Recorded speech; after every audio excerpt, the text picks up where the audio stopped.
வணக்கம். இன்றைய முக்கிய செய்திகள். இந்தியாவில் உள்ள ஃபாக்ஸ்கான் நிறுவனத்தின் 35 கோடி ரூபாய் பங்குகளை சிங்கப்பூர் ஃபாக்ஸ்கான் நிறுவனம் வாங்கியதாக தகவல் வெளியாகியுள்ளது. பிரதமர் நரேந்திர மோடி அவர்கள் இன்று முதல் 29ஆம் தேதி வரை சீசெல்ஸ் தீவிற்கு அரசுமுறை பயணம் மேற்கொள்ள உள்ளார் என்று தகவல் வெளியாகியுள்ளது. சென்னை மெட்ரோ ரயில் பணிகள் காரணமாக இன்று முதல் அடையாறு எல்பி சாலையில் போக்குவரத்து மாற்றம் செய்யப்பட்டுள்ளதாக தெரிவிக்கப்பட்டுள்ளது. தமிழகத்தில் இன்று திருவள்ளூர், சென்னை, காஞ்சிபுரம், செங்கல்பட்டு, திருவண்ணாமலை மற்றும் ராணிப்பேட்டை ஆகிய மாவட்டங்களில் ஒரு சில இடங்களில் கனமழை பெய்ய வாய்ப்புள்ளதாக வானிலை மையம் தகவல் தெரிவித்துள்ளது. திருச்சி கிழக்கில் போட்டியிடுவது குறித்து தற்போது வரை முடிவு எடுக்கவில்லை என்று திமுக தலைவர் மு.க. ஸ்டாலின் அவர்கள் தெரிவித்துள்ளார்.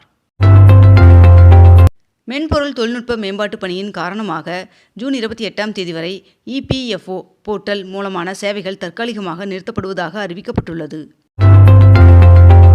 இரட்டை நிலநடுக்கத்தால் பாதிக்கப்பட்ட வெனிசுலாவிற்கு ஆபரேஷன் அமிஸ்டட் என்ற பெயரில் மிகப்பெரிய நிவாரண திட்டத்தை இந்திய அரசு அறிவித்துள்ளது.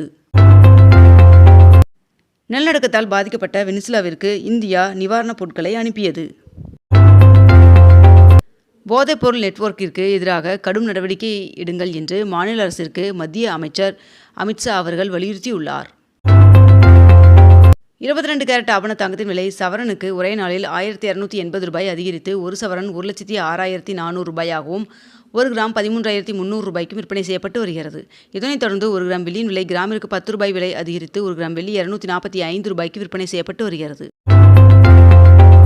மாநிலங்களவை உறுப்பினர்கள் 10 பேர் பதவியேற்றுக் கொண்டனர்.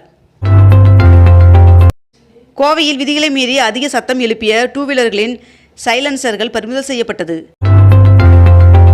நிதிநிலை அறிக்கை தொடர்பாக ஜூலை 2ஆம் தேதி முதல் 22ஆம் தேதி வரை முதல்வர் விஜய் அவர்கள் ஆலோசனை நடத்த உள்ளார் என்று தகவல் வெளியாகியுள்ளது. சென்னையில் 284 கோடி ரூபாய் மதிப்பீட்டிலான நடைபாதை திட்ட பணிகளுக்கான டெண்டர் ரத்து செய்யப்பட்டுள்ளதாக தகவல் வெளியாகியுள்ளது. தமிழகத்தில் 12 மாநகராட்சிகளில் தூய்மை பணியை தனியார் மயமாக்கும் டெண்டர் ரத்து செய்யப்பட்டது. திருச்சியில் உள்ள காவேரி பாலம் பராமரிப்பு பணிக்காக 3 மாதங்களுக்கு மூடப்படும் என்று தெரிவிக்கப்பட்டுள்ளது. போலி மருந்துகளின் புழக்கத்தை தடுக்க அனைத்து வகையான தடுப்பூசிகள், புற்றுநோய் மருந்துகள், மனநல மருந்துகள் ஆகியவற்றின் முதன்மை பேக்கிங்கில் QR கோடு அச்சிடுவதை ஒன்றிய அரசு கட்டாயமாக்கியது. காஞ்சி காமாட்சியம்மன் சுவாமி கோவிலில் மத்திய நிதியமைச்சர் நிர்மலா சீதாராமன் அவர்கள் சுவாமி தரிசனம் செய்தார். திருவல்லிக்கேணி பார்த்தசாரதி பெருமாள் சுவாமி கோவிலில் நரசிம்ம பெருமாள் பிரம்மோற்சவம் கொடியேற்றத்துடன் கோலாகலமாக தொடங்கியது. இன்று கருட சேவையும் வருகின்ற ஜூலை 1ஆம் தேதி தேரோட்டமும் நடைபெற உள்ளதாக தெரிவிக்கப்பட்டுள்ளது.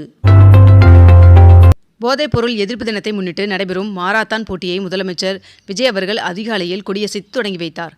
மேலும் இவ்விழிப்புணர்வு மாரத்தானில் முதலமைச்சர் விஜய் அவர்களும் பங்கேற்றார். தமிழகத்தில் உள்ள அரசு மற்றும் அரசு உதவி பெறும் கலை மற்றும் அறிவியல் கல்லூரிகளில் நடப்பு கல்வி ஆண்டிற்கான கூடுதல் மாணவர் சேர்க்கைக்கு தமிழக அரசு அனுமதி வழங்கியுள்ளது. அதன்படி அரசு கல்லூரிகளுக்கு 20% கூடுதல் இடங்களும், அரசு உதவி பெறும் கல்லூரிகளுக்கு 15% கூடுதல் இடங்களுக்கும் அனுமதி வழங்கப்பட்டுள்ளது. கங்கை, காவேரி நதிகள் இணைக்கப்பட்டால் இந்தியாவின் வளர்ச்சியை யாராலும் தடுக்க முடியாது என்று ஆந்திர முதலமைச்சர் சந்திரபாபு நாயுடு அவர்கள் தெரிவித்துள்ளார். NLC இந்தியா நிறுவனத்தின் பங்குகளை விற்பனை செய்வது தொடர்பான முடிவை மத்திய அரசு மறுபரிசீலனை செய்ய வேண்டும் என்று பிரதமர் நரேந்திர மோடி அவர்களுக்கு முதலமைச்சர் விஜய் அவர்கள் கடிதம் எழுதியுள்ளார். தமிழ்நாடு அரசு போக்குவரத்து கழகம் சார்பில் சுமார் 127 கோடி ரூபாய் செலவில் புதிதாக வாங்கப்பட்டுள்ள 300 புதிய பேருந்துகளின் சேவையை முதலமைச்சர் விஜய் அவர்கள் தலைமை செயலகத்தில் கொடியசைத்து தொடங்கி வைத்தார். தமிழ்நாடு மின்சார வாரியத்திற்கு தற்போது 2 லட்சம் கோடி ரூபாய் கடன் உள்ளது என்றும், இருப்பினும் இந்த ஆண்டு மின் கட்டணத்தை உயர்த்தப் போவதில்லை என்றும் வெள்ளை அறிக்கை வெளியிட்டு பேசிய அமைச்சர் நிர்மல்குமார் அவர்கள் தெரிவித்துள்ளார். மயிலாப்பூர் பள்ளியில் இலவச மருத்துவ முகாமை அமைச்சர் வெங்கட்ராமன் அவர்கள் தொடங்கி வைத்தார். இந்திய பாஸ்போர்ட் விண்ணப்ப கட்டணங்களை கணிசமாக உயர்த்தி மத்திய வெளியுறவு அமைச்சகம் புதிய உத்தரவை பிறப்பித்துள்ளது. ராணிப்பேட்டை, திருவண்ணாமலை மாவட்ட விவசாயிகள் பயிர் காப்பீடு செய்ய ஜூலை 15ஆம் தேதி கடைசி நாள் என்று தெரிவிக்கப்பட்டுள்ளது. தமிழக தென் மாவட்டங்களின் வானிலையை துல்லியமாக கணிக்க நெல்லையில் ரேடார் அமைக்க வேண்டும் என்று வானிலை ஆய்வாளர்கள் கோரிக்கை விடுத்துள்ளனர். அதிமுக MLA மோகன் அவர்கள் தாவேகாவில் இணைய உள்ளதாக தகவல் வெளியாகியுள்ளது. நடந்து முடிந்த நீட் மறுதேர்விற்கான விடைகள் வெளியிடப்பட்டுள்ளது. மத்திய கிழக்கு நெருக்கடி காரணமாக விதிக்கப்பட்டிருந்த வணிக சிலிண்டர்கள் மீதான அனைத்து கட்டுப்பாடுகளையும் முழுமையாக நீக்கி ஒன்றிய அரசு உத்தரவிட்டுள்ளது.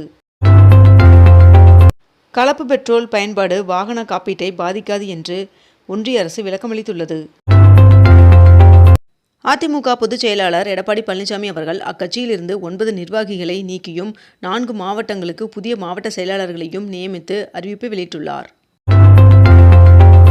இந்தியாவில் அமேசான் நிறுவனம் சுமார் $48 பில்லியன் அளவிற்கு முதலீடுகளை மேற்கொள்ள உள்ளதாக பிரதமர் நரேந்திர மோடி அவர்களை சந்தித்த பிறகு அமேசான் நிறுவனத்தின் CEO அறிவித்துள்ளார். நாடு முழுவதும் வருகின்ற ஜூன் 28ஆம் தேதி 5 வயதிற்குட்பட்ட குழந்தைகளுக்கு போலியோ சொட்டு மருந்து சிறப்பு முகாம் நடைபெற உள்ளதாக தெரிவிக்கப்பட்டுள்ளது.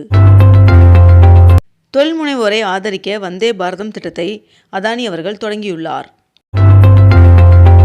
தமிழக மாணவர்களின் கல்வித்திறனை மேம்படுத்த அரசு மேல்நிலைப் பள்ளிகளில் விரைவில் புதிய பாடப்பிரிவுகள் தொடங்க அரசு ஆலோசித்து வருவதாக பள்ளிக்கல்வித்துறை அமைச்சர் ராஜ்மோகன் அவர்கள் தெரிவித்துள்ளார். அயோத்தி ராமர் கோவில் நிதி மோசடி தொடர்பாக 17 பேர் மீது வழக்கு பதிய பரிந்துரை செய்யப்பட்டுள்ளது. ஆந்திர மாநிலத்தில் கர்னூல் மாவட்டத்தில் தங்க சுரங்க திட்டத்தை ஆந்திர முதலமைச்சர் சந்திரபாபு நாயுடு அவர்கள் தொடங்கி வைத்தார். வித்யாதன் கல்வி உதவித்தொகை பெறுவதற்கு 11ஆம் வகுப்பு மாணவர்கள் விண்ணப்பிக்கலாம் என்று தெரிவிக்கப்பட்டுள்ளது. முன்னாள் அமைச்சர் ஏவா வேலு அவர்கள் மற்றும் முன்னாள் பொறியாளர்கள் உட்பட 11 பேர் மீது 8 பிரிவுகளில் வழக்கு பதிவாகி உள்ளது. பீகாரில் நிலவும் அனல் காற்று காரணமாக அரசு மற்றும் தனியார் பள்ளிகளின் நேரத்தை ஜூன் 30ஆம் தேதி வரை மாற்றி கல்வித்துறை உத்தரவிட்டுள்ளது. தமிழகத்தில் தனியார் பள்ளிகள் கல்வி கட்டணத்தை பள்ளிகளின் அறிவிப்பு பலகையில் வெளியிட பிறப்பித்த உத்தரவை எதிர்த்து தொடரப்பட்ட வழக்கில் தேதி குறிப்பிடாமல் தீர்ப்பை சென்னை உயர்நீதிமன்றம் ஒத்திவைத்துள்ளது.